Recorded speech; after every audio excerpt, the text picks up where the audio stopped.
दोस्तों एक बार फिर से हम आपके लिए DSSB ASO form fill up 2026 apply online process की अपडेट लेके आ चुके हैं। किस तरह से आप DSSB assistant section officer ASO, junior engineer JE, assistant engineer AE, legal assistant के 911 खाली पदों के लिए अपने फॉर्म अप्लाई कर सकते हो। स्टेप बाय स्टेप कंप्लीट जानकारी आपको इस वीडियो में दी जाएगी। लास्ट डेट की अपडेट है, कुछ ही दिन शेष रह गए हैं। आप 25 मार्च 2026 तक अपना फॉर्म अप्लाई कर सकते हो। फॉर्म अप्लाई करते समय अगर आपके सामने कोई भी टेक्निकल डिफिकल्टी आ रही है, कोई भी टेक्निकल प्रॉब्लम फेस हो रही है, तो उसका हल भी आपको इस वीडियो में मिल जाएगा। आखिरी समय में फॉर्म भरते समय आपको कोई भी ऐसी गलती या फिर मिस्टेक नहीं करनी होगी जिसको करने से आपका एप्लीकेशन फॉर्म रिजेक्ट हो सकता है। कैसे आप अपना फॉर्म रिजेक्ट होने से बचा सकते हो, पूरी प्रक्रिया आपको यहाँ पर दिखाई जाएगी। आवेदन करते समय आप अपना रजिस्ट्रेशन कैसे करोगे, कैसे आपको रजिस्ट्रेशन की डिटेल फिल करनी होगी, क्वालिफिकेशन डिटेल आप कैसे फिल करोगे, कैसे आपको अपना पासवर्ड क्रिएट करना होगा, document, signature, photograph, thumb impression आपको कैसे और कितने केबी में अपलोड करने होंगे, फीस पेमेंट करते हुए रजिस्ट्रेशन से लेकर प्रिंट तक आपको किस प्रकार से अपना फॉर्म अप्लाई कर लेना होगा। पूरी जानकारी के लिए आपको ये वीडियो शुरू से लेके एंड तक बिना स्किप किए हुए देखनी होगी। इस वीडियो को पूरी देखने पर ही आपके सभी सवाल और डाउट क्लियर होंगे। तो चलिए दोस्तों, बिना कोई वक्त गंवाए शुरू करते हैं DSSB फॉर्म फिलअप की पूरी जानकारी। फॉर्म भरने से पहले आपको सबसे पहले हमारी वेबसाइट IND सरकारी नौकरी के इस पेज पर विजिट करना होगा, जिसका लिंक आपको नीचे description plus first comment box में मिल जाएगा। और हमारे इस पेज पर विजिट करके आप यहां से DSSB वैकेंसी का फॉर्म अप्लाई कर सकते हो। Delhi subordinate service selection board की ओर से assistant section officer ASO, junior engineer JE, assistant engineer AE, legal assistant की पोस्ट के लिए 911 वैकेंसीज निकली हुई है। ASO के लिए 587 पद है, जेई के लिए 281, एई के लिए 33 वैकेंसीज है, लीगल असिस्टेंट के लिए 10 वैकेंसीज है। लास्ट डेट ऑनलाइन आवेदन करने की 25 मार्च 2026 है, कुछ ही दिन शेष रह गए हैं। बैचलर डिग्री से आप अप्लाई कर सकते हो ASO के लिए, और जेई के लिए बैचलर डिग्री इंजीनियरिंग या डिप्लोमा इंजीनियरिंग से आप अप्लाई कर सकते हो। एई के लिए बैचलर डिग्री सिविल इंजीनियरिंग से आप अप्लाई कर सकते हो। लीगल असिस्टेंट के लिए लॉ डिग्री से आप अप्लाई कर सकते हो। 18-21 मिनिमम है, मैक्सिमम 30-32-35 वर्ष आयु सीमा रहेगी। 100 रुपये एप्लीकेशन फीस है। SSTPH को फीस जमा नहीं करनी होगी। ऑनलाइन मोड से आप फीस पेमेंट करोगे। ऑनलाइन अप्लाई कर सकते हो। दिल्ली जॉब लोकेशन है, ऑल इंडिया से ऑनलाइन कर सकते हो। DSSB online.nic.in की ऑफिशियल वेबसाइट है, जिससे आप ऑनलाइन आवेदन कर सकते हो। इंपोर्टेंट लिंक सेक्शन के अंतर्गत ऑफिशियल नोटिफिकेशन PDF लिंक पर क्लिक करके आप इसकी PDF डाउनलोड कर सकते हो। इसमें आपको department wise, post wise, category wise vacancies और सैलरी की जानकारी यहाँ पर दे दी गई है।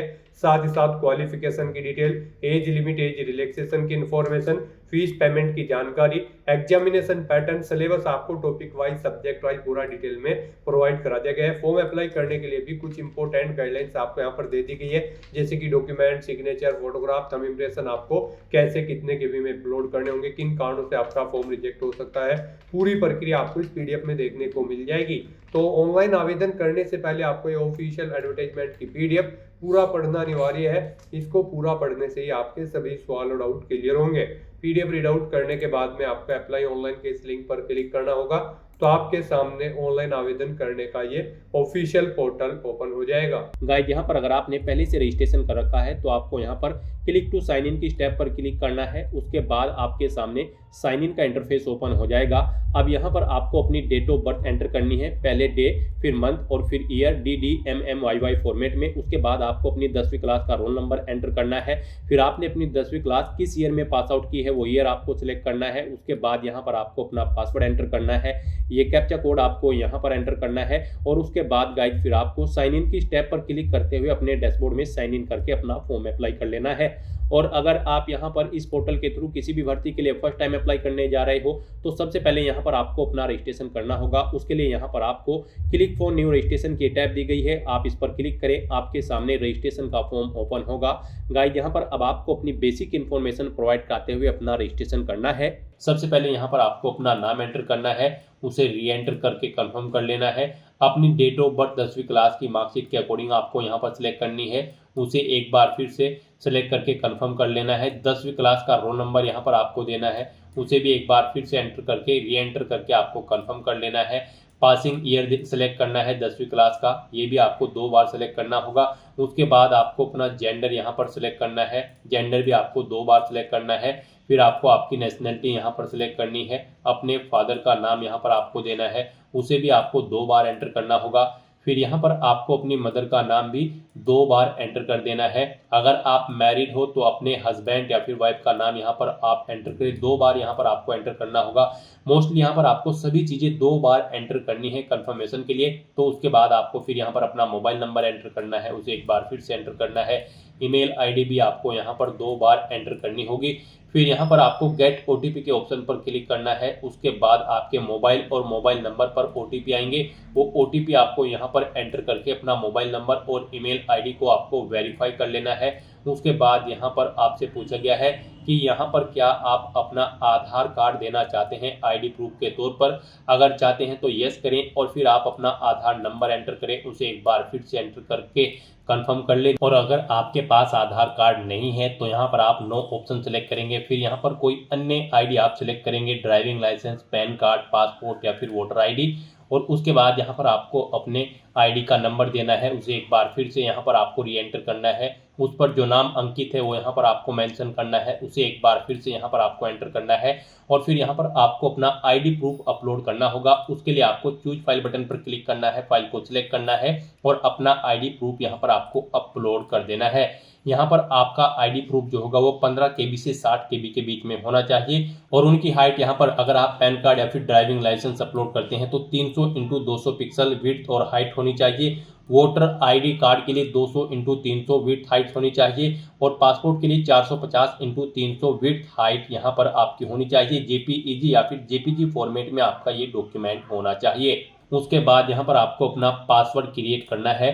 पासवर्ड यहाँ पर गाइड आपका 0 से 9 कैरेक्टर के बीच में होना चाहिए और ये अल्फा न्यूमेरिक फॉर्मेट में होना चाहिए। मीन्स आपके पासवर्ड में कम से कम एक अपर केस कैरेक्टर, एक लोअर केस कैरेक्टर, एक इंटीजर नंबर और एक स्पेशल कैरेक्टर जैसे कि @ या फिर $, होना चाहिए। वही पासवर्ड आपको दोबारा से यहाँ पर री एंटर करके उसे कंफर्म कर लेना है। पेज को नीचे स्क्रॉल डाउन करना है, अंडरटेकिंग के इस ऑप्शन में चेकबॉक्स को ओके करना है। फिर यहाँ पर आपको प्रीव्यू के ऑप्शन पर क्लिक करके अपने रजिस्ट्रेशन की जो डिटेल आपने प्रोवाइड कराई है उसका प्रीव्यू चेकआउट कर लेना है। उसके बाद आपको इस चेकबॉक्स को ओके करना है और फिर गाइड आपको यहाँ पर सबमिट के इस ऑप्शन पर क्लिक कर देना है। नेक्स्ट आपके सामने कुछ इस तरह से इंटरफेस होगा। यहाँ पर आपको एक रजिस्ट्रेशन नंबर प्रोवाइड कर दिया गया है।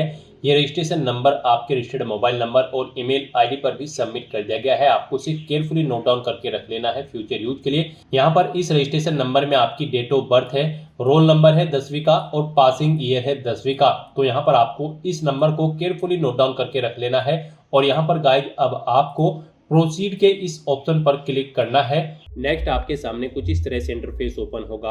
अब गाइड यहाँ पर आपको क्लिक टू साइन इन की स्टेप पर क्लिक करना है। उसके बाद आपके सामने यहाँ पर साइन इन का डैशबोर्ड ओपन होगा। यहाँ पर आपको अपनी डेट ऑफ बर्थ एंटर करनी है DDMMYY फॉर्मेट में। उसके बाद आपको अपनी 10वीं क्लास का रोल नंबर एंटर करना है।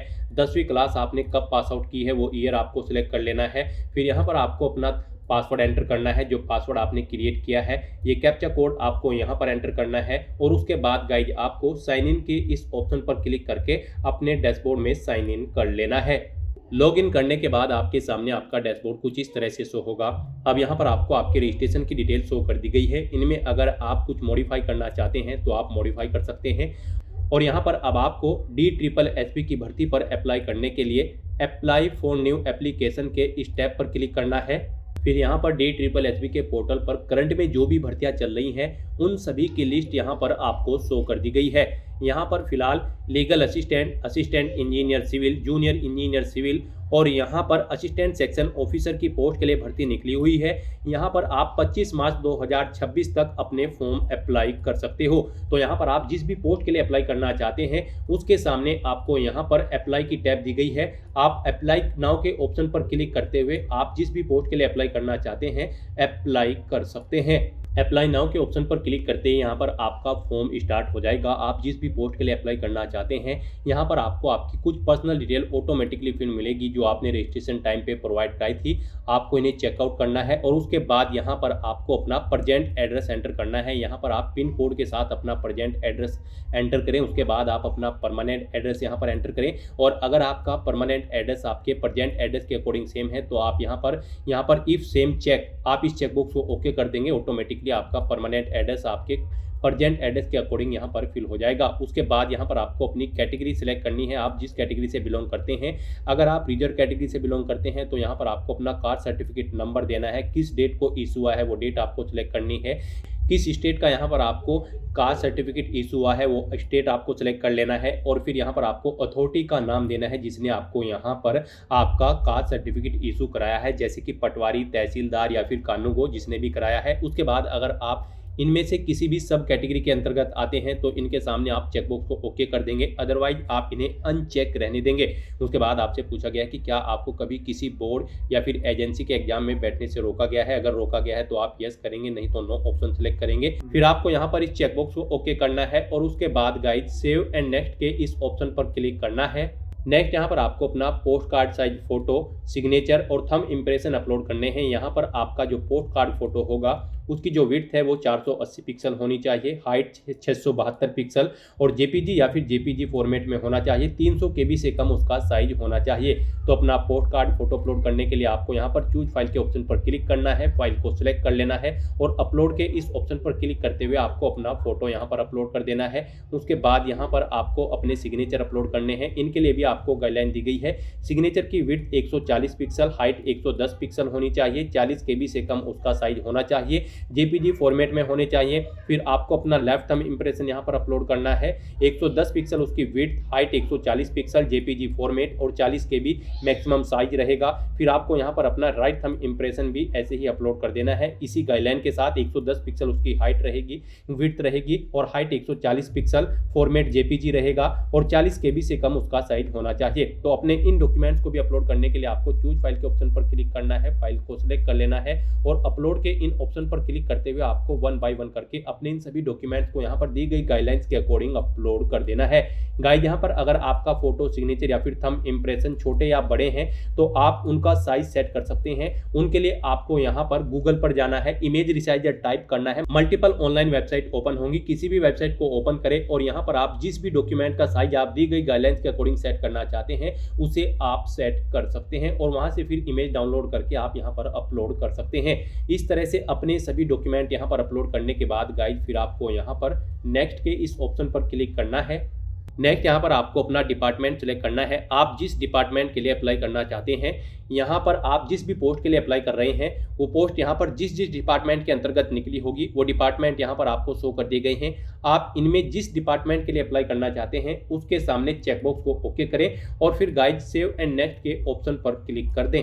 नेक्स्ट यहाँ पर आपको अपनी एजुकेशनल क्वालिफिकेशन की डिटेल प्रोवाइड करनी है। पीछे आपने जितने भी डिपार्टमेंट सेलेक्ट किए हैं उनमें यहाँ पर अब आपको अपनी क्वालिफिकेशन की डिटेल फिल करनी है। पीछे आपने जितने भी डिपार्टमेंट सेलेक्ट किए होंगे वो यहाँ पर आपको शो कर दिए गए हैं। अब आपको यहाँ पर 1 बाय 1 करके दोनों डिपार्टमेंट्स या तीनों डिपार्टमेंट जितने भी आपने सेलेक्ट किए होंगे उनमें अपनी क्वालिफिकेशन की डिटेल प्रोवाइड करनी है। गाइड यहाँ पर हम आपको बता दें, अगर आप असिस्टेंट सेक्शन ऑफिसर ASO की पोस्ट के लिए अप्लाई करने जा रहे हैं तो आपके पास बैचलर डिग्री होनी चाहिए किसी भी स्ट्रीम के अंतर्गत किसी वेल रिकॉग्नाइज्ड यूनिवर्सिटी से। जूनियर इंजीनियर सिविल की पोस्ट के लिए अगर आप अप्लाई कर रहे हो तो आपके पास बैचलर डिग्री होनी चाहिए सिविल इंजीनियरिंग में या फिर डिप्लोमा होना चाहिए सिविल इंजीनियरिंग में और आपको 2 साल का एक्सपीरियंस होना चाहिए। और अगर आप असिस्टेंट इंजीनियर सिविल की पोस्ट के लिए अप्लाई कर रहे हैं तो आपके पास बैचलर डिग्री होनी चाहिए सिविल इंजीनियरिंग की। और अगर आप लीगल असिस्टेंट की पोस्ट के लिए अप्लाई कर रहे हैं तो आपके पास बैचलर डिग्री होनी चाहिए लॉ में और 3 साल का आपको एक्सपीरियंस होना चाहिए। तो यहाँ पर अब आपको अपनी पोस्ट के अकॉर्डिंग अपनी क्वालिफिकेशन की डिटेल देनी है। तो गाइस यहाँ पर आपने पीछे जितने भी डिपार्टमेंट सेलेक्ट किए होंगे वो यहाँ पर आपको शो कर दिए गए हैं। अब यहाँ पर आपको इन सभी डिपार्टमेंट में अपनी क्वालिफिकेशन की डिटेल प्रोवाइड करनी है। तो यहाँ पर आप पहले डिपार्टमेंट सेलेक्ट करें और उसके बाद गाइस आप यहाँ पर इस ऑप्शन को क्लिक करें। यहाँ पर आपकी जो रिक्वायर्ड क्वालिफिकेशन होगी उस डिपार्टमेंट के अंतर्गत जिस पोस्ट के लिए आप अप्लाई कर रहे हैं वो यहाँ पर आपको सिलेक्ट कर लेनी है। उसके बाद आपके सामने कुछ इस तरह से इंटरफेस ओपन होगा। अब यहाँ पर आपको इस डिपार्टमेंट के अंतर्गत अपनी पोस्ट की क्वालिफिकेशन की डिटेल प्रोवाइड करनी है। फिर यहाँ पर आपको अपनी क्वालिफिकेशन सेलेक्ट करनी है, उसके बाद यहाँ पर आपको अपनी डिसिप्लिन सेलेक्ट करनी है, फिर आपने कितने % मार्क्स ऑब्टेन किए हैं वो आपको एंटर करने हैं, अपना स्टेट सेलेक्ट करना है, यूनिवर्सिटी का नाम सेलेक्ट करना है, कब आपने पास आउट की है, अपनी क्वालिफिकेशन वो आपको सिलेक्ट करना है, मंथ और ईयर, और फिर आपको गाइस यहाँ पर इंसर्ट के इस ऑप्शन पर क्लिक करते हुए अपनी डिटेल यहाँ पर इंसर्ट कर देनी है, ऐड कर देनी है।